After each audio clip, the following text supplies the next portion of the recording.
ஒரு நாள் வந்து எனக்கு தேவையானதெல்லாம் கொடுத்துட்டு மண்டே ஒரு சைக்காட்ரிஸ்ட் இது பார்க்கணும். சரி. பார்த்துட்டு என்னன்ட்டு சீக்கிரமாக வீடு வந்து சார். நீங்கள் தான் நான் 96 ஃபோன் பண்ணியிருந்தீங்க.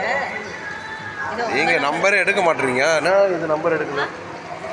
இதுவா உங்கள் பேசுகிறீங்க 2 வாட்டி யாரும் கேட்கல. இல்லை எங்கே போயிருக்கேன் கீழே என்னதுமா எதுவுமே கேட்க அதெல்லாம் இல்லை. எப்படி பார்த்தீங்களா? கவர்மெண்ட் எவ்வளோ நல்ல ஆஸ்பத்திரி பாருங்கள். இங்கே தங்கலாம் படத்துக்குள்ள அப்படியா? இப்போ என் பேஷண்ட்டுக்கு யார் வந்தாலும் இங்கே இருந்து இருக்கலாம். எவ்வளோ அழகாக ரொம்ப வெயிலாமே 106. ஐயோ ஐயோ இங்கெல்லாம் உள்ள பரவாயில்ல, அங்கெல்லாம் வெளியே ரொம்ப கஷ்டம். எங்கள் பசங்க நீ எப்படி தான் தாங்க போறியோ எங்களுக்கு தெரியலையே. நீங்கள் சின்ன ஒரு பெரிய